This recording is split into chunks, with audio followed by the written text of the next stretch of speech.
Good evening to all of you guys. Tomorrow means 12th of September. Newspaper topics are as follows. And actually, some students they are from the followers of YouTube as well as my channel and Super 50 Gurukul. They have asked little bit topic related to upcoming IBPS PO, whichever the essay is there, comprehension is there. The five topic is roaming around. Either it is related to tariff issue or it is related to GST, dispute between state and governor CM, okay, as well as La Nina, Lina, uneven monsoon, Russia, Ukraine, and whichever the topic is related to digital fraud and all. In today newspaper, in today exam also, SBI PO mains exam is over. Okay, some of the student texted me their attempt. Saurav from Super 51 guy is not there. Gaurav also.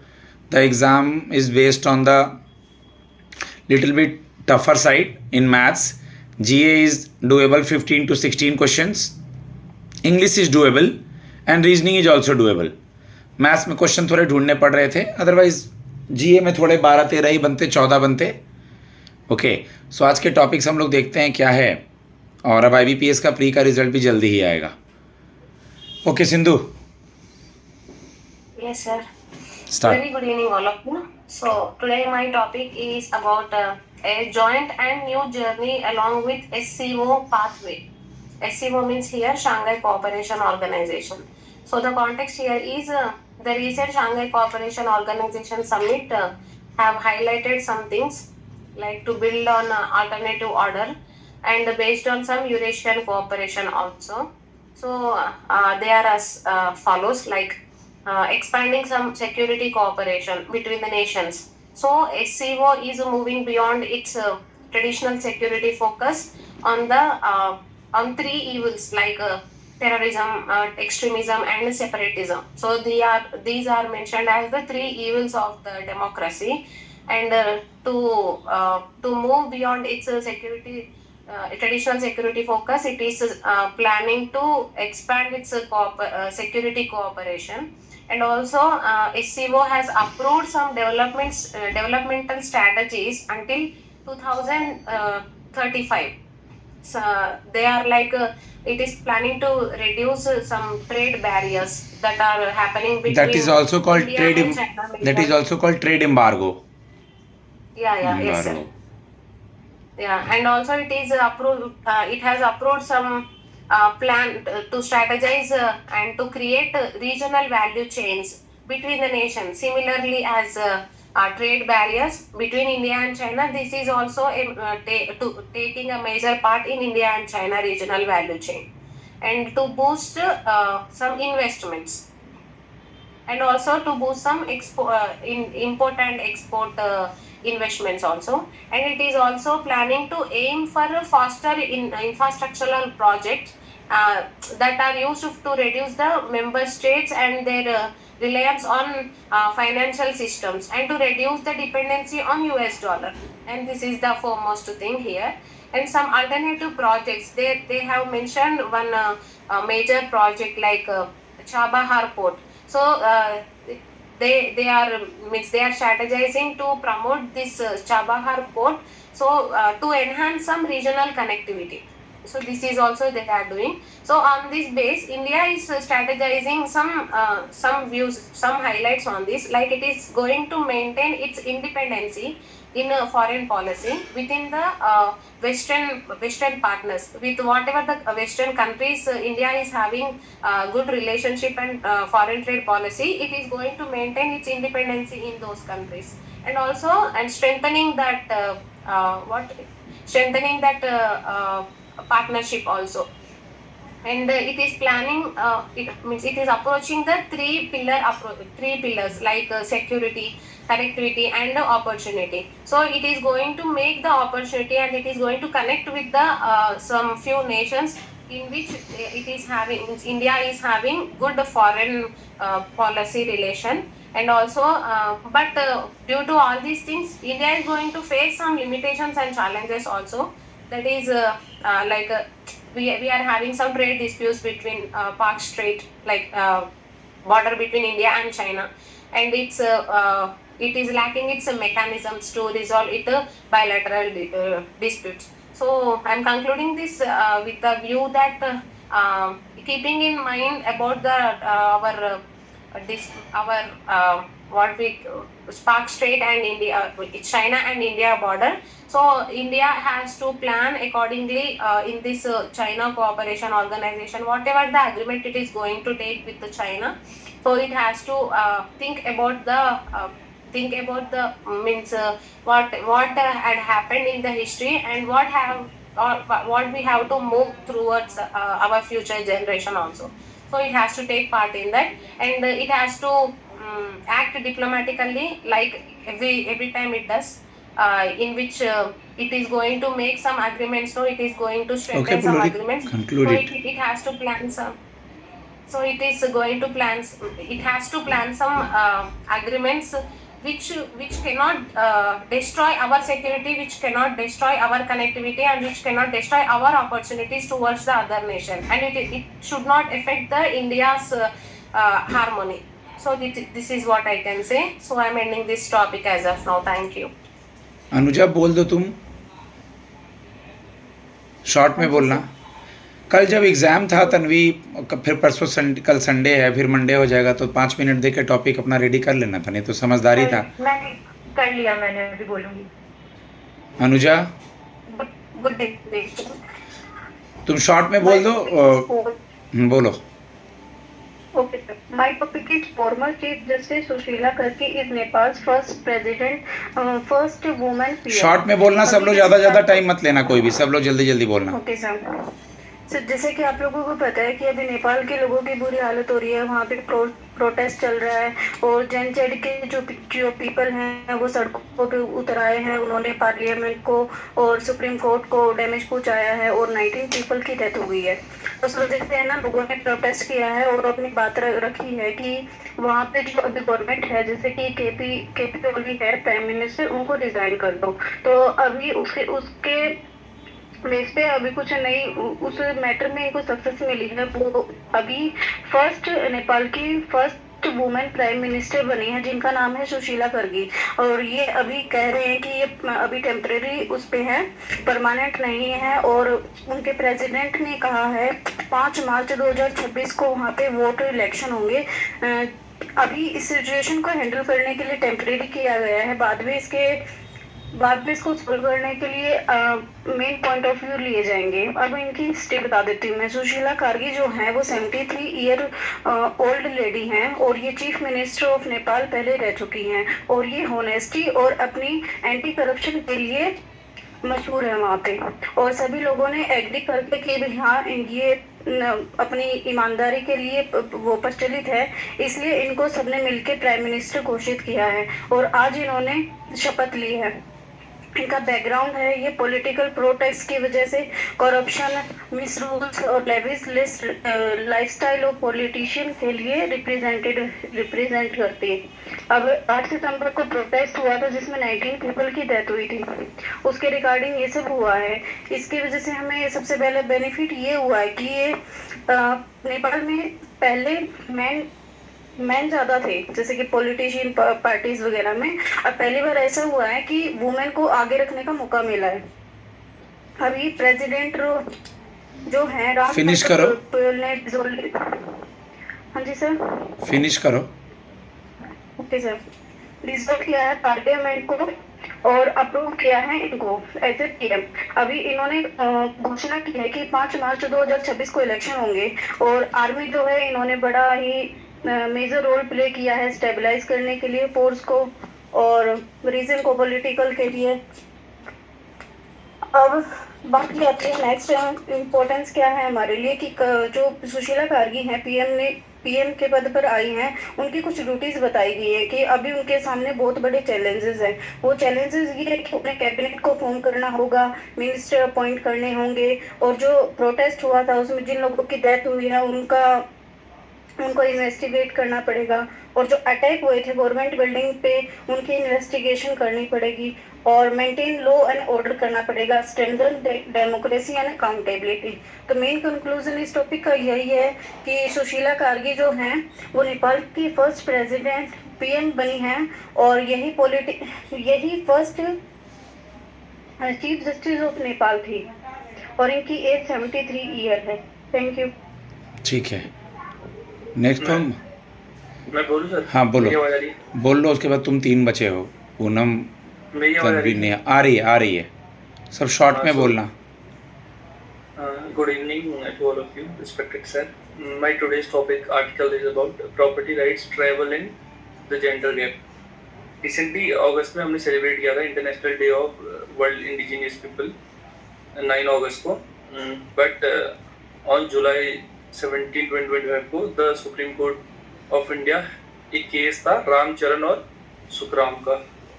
ये deny कर रहा है जो daughter को inheritance ancestral property मिलती है उसको उनको मना कर रहा है इन सब चीज़ से। मतलब in tribal property amounts to be violation of equality. This judgment has reignited the debate on the rights of India's indigenous women.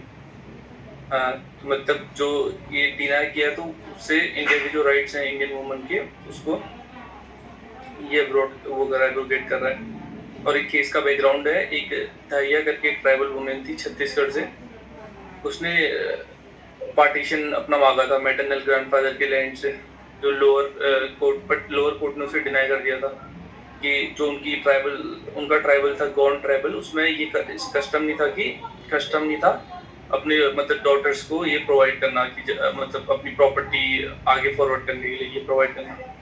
और इसमें और दूसरा एक और केस है, एक है रामचरण और सुखराम का केस है जो सुप्रीम कोर्ट में, इसमें भी एक्सक्लूड किया था डॉटर्स को एंसेस्ट्रल प्रॉपर्टी वायलेट्स के फंडामेंटल राइट टू इक्वालिटी।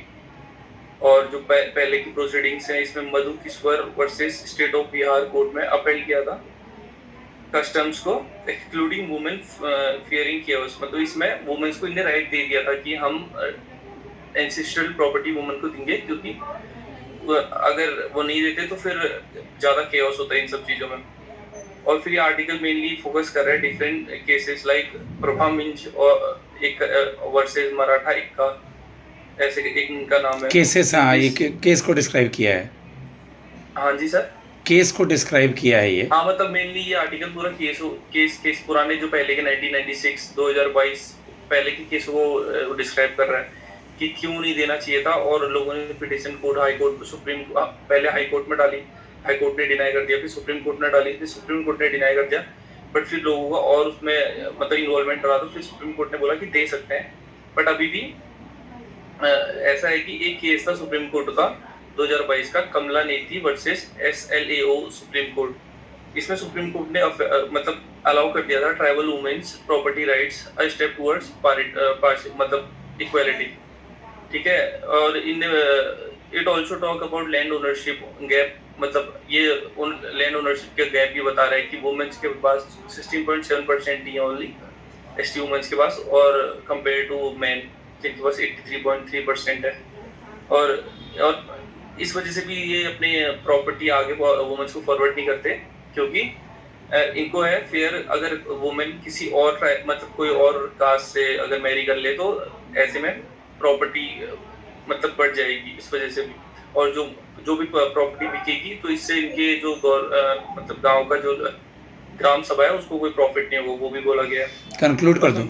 हाँ, मेन इसका कंक्लूजन ये है कि यहाँ एक ट्राइबल इक्वलिटी एक्ट बनना चाहिए जिसमें ट्राइबल लॉज को इंश्योर करना चाहिए, जेंडर इक्वलिटी और property rights. Thank you sir. मैं बोलती हूँ। जल्दी बोलो, तुम वेट कर रही हो पूनम का। पूनम तुम्हारा। हाँ मैं बोलती हूँ। तो good evening everyone. Good evening sir. आज का जो मेरा टॉपिक है वो GST हेल्थ केयर रिफॉर्म्स के रिगार्डिंग है कि जैसे हेल्थ केयर तो उसका हेल्थ चेक करते हैं कि वो कितना सही है और कितना वो गलत हुआ है, किस लिए हेल्थ केयर में इतने ज़्यादा रिफॉर्म्स किया है। तो इसका इंट्रोडक्शन ये है कि जो GST में हेल्थ केयर में इन्होंने हेल्थ केयर में जो रिफॉर्म्स लेके आया है कि कुछ में टैक्स परसेंट, कुछ क्या मोस्टली में सब में टैक्स परसेंट कम कर दिया है। तो उससे क्या होगा कि जो हाउस होल्ड की जो चीज़ें हैं और जो इंश्योरेंस है और जो हॉस्पिटल की चीज़ें हैं उनमें वो अफोर्डेबल हो जाएंगी अब। और वो लोगों के लिए प्रिवेंटिव जो हेल्थ केयर की जो चीज़ें होती है वो भी उनके लिए बेनिफिशियल होगी। तो इसको मैं स्टार्ट करती हूँ कि इसमें सबसे पहले जो टॉपिक था वो यूनिवर्सल कवरेज गोल्ड इंश्योरेंस का प्रॉफिट था कि जो इंश्योरेंस था ना उस पे पहले 18% जीएसटी लगता था इंडिया में, जैसे प्रीमियम पे करते थे या इंश्योरेंस की कोई भी पॉलिसीज वगैरह होती थी, लेकिन अब उसमें जीरो कर दिया है उसमें। अब वो जो जीएसटी है वो पे नहीं करना होगा, सिंप्लीफाई किया है रूल्स को। उसके बाद में हॉस्पिटल की कॉस्ट थी, जैसे कि हॉस्पिटल में आईसीयू वगैरह होते हैं या फिर बहुत महंगे टेस्ट जैसे एमआरआई वगैरह होती है, इन कुछ जो टेस्ट होते हैं उन पे कम किया है जीएसटी, 18% था तो 5% कर दिया है। और जैसे ये आईसीयू वगैरह है जो कि बहुत ही इमरजेंसी के लिए चीजें यूज होती है, इन पे जीएसटी 18% था तो उन पे 0% कर दिया। तो ये बहुत ही अच्छा किया है कि इन पे 0% कर दिया, क्योंकि आईसीयू तो बिल्कुल इमरजेंसी के लिए यूज होता है कि कोई इमरजेंसी एकदम एकदम चीजें कोई हुई है उसके लिए, और किसी के पास इतने पैसे ना हो तो वो नहीं कर पाएंगे इस चीज के लिए। तो हेल्थ केयर में ये काफी अच्छा किया है कि इससे हेल्थ इंप्रूव होगी जो इंडिया की जो लिविंग थिंग्स है उनके लिए। और जो मेडिकोज के लिए था कि जो दवाइयाँ थी कुछ सब दवाइयों पे कम नहीं किया, कुछ दवाई जैसे कि जो एक्सपेंसिव होती है या फिर जो ड्रग्स टाइप में होते हैं उनके लिए तो 5% ही है, लेकिन कुछ दवाई जो बिल्कुल ही जो जो बेसिक नीड्स की है और जो सबको ही चाहिए उनके लिए 0% कर दिया है। पहले मेडिसिन पे भी जीएसटी था। फिर उसके बाद एक नया जैसे कि पहले 4 स्लैब थी, 5%, 12%, 18% और 28% थी, उसमें से कम करके अब 5 है और 18 रखी है। तो उसमें 2% 2 ही रेट रखी है अभी, और उसमें एक नई रेट लेके आए हैं 40% की, जो लग्जूरियस चीजों के लिए होती है या फिर जो चीजें हार्मफुल है, हमारी हेल्थ के लिए हार्मफुल है, जैसे टोबैको होगी, सिगरेट होगी, अल्कोहल वगैरह, इन सब चीजों पे जो हमारे लिए हार्मफुल होती है उन पे 40% का टैक्स लगेगा। तो ये एक स्टेप है प्रिवेंटिव हेल्थ केयर के लिए, जिससे हम अपना हेल्थ केयर को प्रिवेंट करेंगे, बहुत कम हो जाएंगी चीजें, बंद तो नहीं होंगी लेकिन बहुत कम हो जाएंगी। उसके बाद डेली एसेंशियल को भी वो चीप कर दिया है, जैसे कि टूथपेस्ट वगैरह है, शैम्पू, सोप वगैरह होते थे, इन पे पहले 18% लगता था और अब 5% पे लगना चालू हो गया। अब मान सकते हैं कि एक चीज 100 रुपए की थी वो 118 की मिलती थी 18% लग के, अब वो 105 रुपए की मिलेगी, तो काफी कम हो गया है। फिर बिजनेस का इम्पैक्ट ये है कि अगर फार्मा का किसी का बिजनेस है या हॉस्पिटल है या फिर डायग्नोस्टिक है उनको भी फायदा होगा। तो अब मैं कंक्लूड करती हूँ कि इन लास्ट में जो ये रिफॉर्म्स किए हैं ये इसलिए किए गए हैं ताकि जो नॉर्मल जनता है, जो इंडिया की नॉर्मल वेलबींग है, वो उनको हेल्थ केयर की जो फैसिलिटीज हो वो मिल सके। आजकल बीमारियां बहुत ज्यादा हो चुकी है, उनको नॉर्मल जो उनकी हेल्थ है वो सही रहे, और उनको अपनी जो दवाइयाँ वगैरह है या फिर हॉस्पिटल की है या फिर इंश्योरेंस की जो भी असेंशियल चीज होती है, बेसिक नीड, वो पूरी कर सके, इसलिए। और ये काफी अच्छा है, और ये जो हमारे रिफॉर्म्स किए गए हैं ये हमें 2047 तक विकसित भारत लेके जाना है, और ये हमारा गोल है इंडिया का। तो उसको देखते हुए रिफॉर्म्स किए गए हैं कि हम इसको तभी अचीव कर सकते हैं जब हमारी देश के जो लोग हैं वो ठीक रहेंगे, हेल्दी रहेंगे। Thanks all. Good. फिर मैं Good evening. My topic is Supreme Court will not sit idle if a wing of democracy fail to do its duty. Chief Justice of India. इस आर्टिकल में जो चीफ जस्टिस ऑफ इंडिया है मतलब B R. Gavai, उन्होंने strictly warning दी है कि कोई constitution authority अगर अपनी ड्यूटी करने में फेल होता है तो जो सुप्रीम कोर्ट है ऐसे शांत नहीं बैठेगी, क्योंकि कोर्ट अपने आप को ही कस्टोडियन ऑफ कॉन्स्टिट्यूशन मानता है, और कॉन्स्टिट्यूशन में बनाए रखने के लिए मतलब उनके पास पावर भी है और रिस्पॉन्सिबिलिटीज भी है। और ये बयान उन्होंने मतलब तब इसलिए किया है क्योंकि जो केसेस चल रहे हैं कि मतलब government versus state versus government जो चल रहा है उसके वजह से ये बोला गया है। जो मतलब बताया गया था कि गवर्नर जो होते हैं वो जानबूझ के अपने ऐसे रोक देते हैं बिल्स को बहुत लंबे टाइम तक, और वो पूरा नहीं करते हैं, खास करके जो वहाँ पे नॉन बीजेपी पॉलिटिक्स जो है वहाँ पे। तो फिर उन्होंने वही पूछा है कि जो मतलब जो बी.आर. गवई जी हैं वो वही क्वेश्चन कर रहे हैं कि अगर कोई ऐसे अपने मतलब जो उनको सीट मिला है, जो दिया गया उनको रिस्पॉन्सिबिलिटी, अगर वो पूरा नहीं करेंगे तो अदालत को तो अपने आप को मतलब वो ऐसे शांत तो नहीं रह सकता, उसको तो मतलब करना पड़ेगा इंटरफेयर ना करना कुछ ना पड़ेगा, हाँ बिल्कुल। कुछ ना कुछ तो करना पड़ेगा। और उन्होंने मतलब इसके लिए ऐसे किया कि सेपरेशन ऑफ पावर कर दी है, जैसे कि जो मेनली 3 पार्ट में डिवाइड किया है। जैसे जो लेजिस्लेटर है मतलब जो लॉ बनाते हैं, और जो एग्जीक्यूटिव है जो इम्प्लीमेंट करते हैं लॉ को, और जो जुडिशरी है जो इम्प्लीमेंट होती है लॉ को। तो मतलब उनको बोला है कि वो अपना अपना काम उन्हें अपने इसमें प्रॉपर करना चाहिए, और एक दूसरे के जो उसमें टांग नहीं अड़ाना चाहिए, मतलब बोल सकते हैं कैसे। तो मतलब उन्होंने बोला आगे ये भी बोला है कि मतलब आगे उन्होंने मतलब ऐसे क्वेश्चन भी किया है कि मतलब कभी मतलब उन्होंने ऐसे बोला भी है कि कभी कभी ऐसा होता है कि कोर्ट जो है अपने दायरे से बाहर निकल के भी काम कर देती है कुछ अपने मतलब जो उनका नहीं होता है, बट वो अपने विलिंगली से नहीं करते हैं। उनका भी मतलब ऐसा होता है कि कोई अगर वो काम नहीं कर रहा है, प्रॉपर से नहीं हो रहा है, तो वो उन्हें करना पड़ता है और फिर मतलब करना पड़ता है। और भी उन्होंने बोला है कि फिर जो जो पार्टीज हैं उन्होंने भी अपना पॉइंट ऑफ व्यू रखा है, मतलब ऐसे कि ये सब ऐसे ऐसे नहीं कि काम नहीं करना है वगैरह। फिर उसके कुछ इम्पोर्टेंस भी है कि मतलब राज्यपाल की जो मतलब गवर्नर है उनकी भी कुछ रोल्स बताए हुए हैं इसमें कि उनको अपने जो प्रॉपर है उनको फॉलो करना चाहिए। ये ऐसा सवाल उठाता है कि मतलब वो जो है वो मतलब काम कर रहे हैं या फिर वो सिर्फ सरकार के एक एजेंट बन के ही रह गए हैं वैसे। तो मेनली मतलब mainly ये है कि सुप्रीम कोर्ट ने इंटरफेयर किया है कि एक तरह से कहा जाए तो मोनोपोली नहीं होनी चाहिए। ओके। हाँ और उन्होंने इंटरफेयर करके कहा है कि जिसका जो भी काम है उसको पूरा करना है। ऐसा नहीं कि गवर्नमेंट का एक कहते हैं इसको पैरोट केज। पैरोट केज का मतलब जैसे पहले बोला जाता था कुछ ऑर्गेनाइजेशंस ऐसे हैं जो कि रूलिंग गवर्नमेंट की बातों को सुनते हैं। हो गया तुम्हारा टॉपिक? जी सर। ठीक है, गुड, वेरी गुड। हाथ हैंड मूवमेंट थोड़ा कम करेंगे, हैंड मूवमेंट ज़्यादा होता है ना, तो किसी को हम समझा रहे होंगे तो ये दोनों हाथ ऐसे करके रखा हुआ रहेगा बोलेंगे तो। नेहा जल्दी कंक्लूड करना। Today my topic is the project of studying the national importance. इसमें बताया गया है कि great Nicobar island project Narendra Modi की एक एम्बिशियस पहल है, जिसका उद्देश्य ग्रेट निकोबार को हिंद महासागर क्षेत्र में समुद्री और हवाई संपर्क का एक महत्वपूर्ण केंद्र बनाना है। यह कई विकास संबंधी पहलुओं को एकत्रित करता है, जिसमें एक अंतर्राष्ट्रीय कनेक्टर, ट्रांसशिपमेंट टर्मिनल और एक ग्रीन फील्ड हवाई अड्डा और गैस एवं सोलर बेस्ड पावर प्लांट शामिल है। इस प्रोजेक्ट में कुछ इम्पोर्टेंट कंपोनेंट भी है, जैसे कि 450 MVA गैस और सोलर बेस्ड पावर प्लांट है। ग्रीनफील्ड इंटरनेशनल एयरपोर्ट 16,610 हेक्टेयर क्षेत्र में फैला हुआ एक टाउनशिप है और इसकी कुछ स्ट्रेटजी और नेशनल सिग्निफिकेंस है। इसमें बताया गया है कि जैसे इसकी स्ट्रेटजिक नेशनल सिग्निफिकेंस बताया गया है, यह प्रोजेक्ट राजनीतिक रक्षा और राष्ट्रीय महत्व की है। यह हिंद महासागर क्षेत्र में भारत की स्थिति को सशक्त बनाती है। और दूसरा, इसकी आर्थिक वृद्धि में तेजी से रोजगार सृजित होंगे और पर्यावरणीय मानकों के पालन करते हुए सामग्री विकास सुनिश्चित होने का उम्मीद है। ग्रेट निकोबार प्रोजेक्ट के आर्थिक विकास और पारिस्थितिक संरक्षण के बीच की संतुलन का उदाहरण प्रस्तुत करती है, जिससे सुनिश्चित किया जाता है कि राजनीतिक और विकासात्मक हित पर्यावरण संरक्षण के साथ सामंजस्य स्थापित कर सके। Thank you. गुड गाइस, सबके टॉपिक अच्छे थे। बस एक बात केवल याद रखना है कि किसी भी टॉपिक को समझना है कि कल को if the topic is repeated in the RC और any descriptive topic we will cover it out. Okay, my number is 7503235358. In my YouTube channel, some student had texted me, sir, how much GA cover for upcoming mains?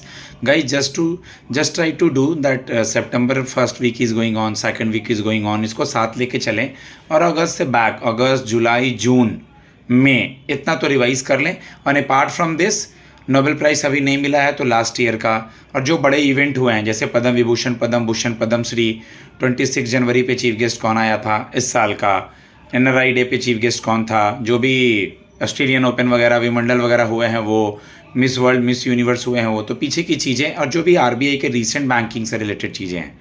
Thanks a lot, धन्यवाद.